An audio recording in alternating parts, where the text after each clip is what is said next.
voyageurs qui empruntent chaque année la ligne P.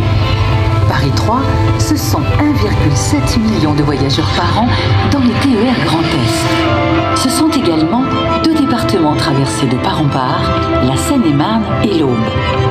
Et désormais, ce sont près de 160 km de voies nouvellement électrifiées qui relient entre eux ces départements d'envergure.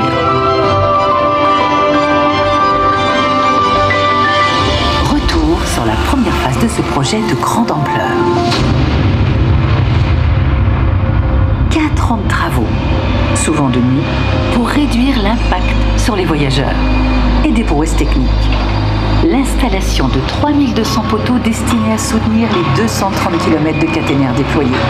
La réalisation de 600 ancrages, ainsi que la modification des 22 ouvrages d'art.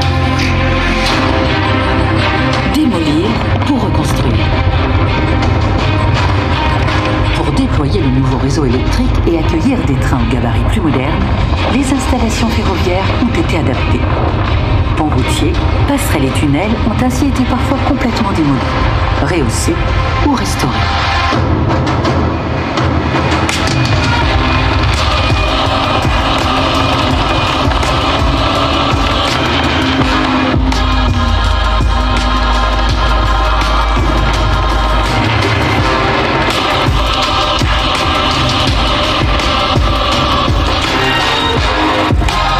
Au total, ce sont 22 ouvrages qui ont été réaménagés.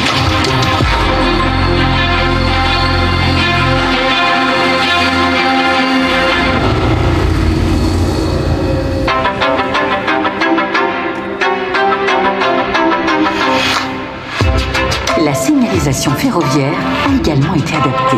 Des voies au poste d'aiguillage.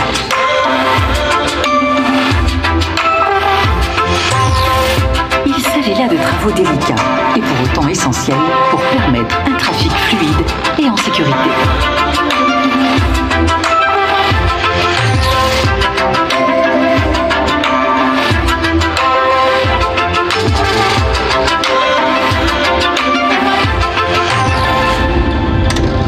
Enfin, pour que le courant passe, l'électricité doit être acheminée depuis le réseau de transport jusqu'à la voie ferrée, grâce aux 3200 poteaux et aux 230 km de fils d'alimentation déployés. Et pour assurer et réguler l'alimentation électrique, 10 autotransformateurs et postes électriques ont été installés le long de la ligne.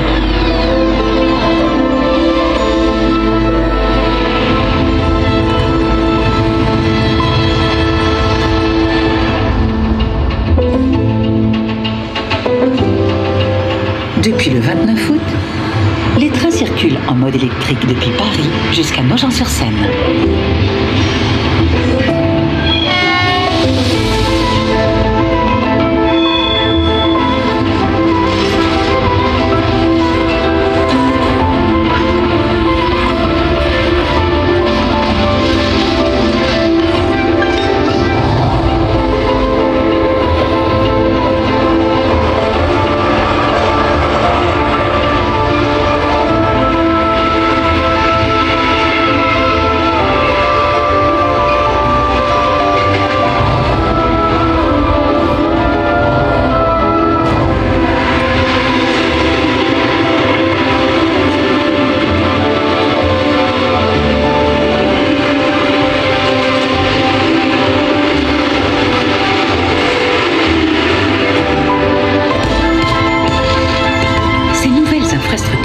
Offriront aux voyageurs plus de ponctualité et plus d'écologie grâce à la réduction des émissions de CO2.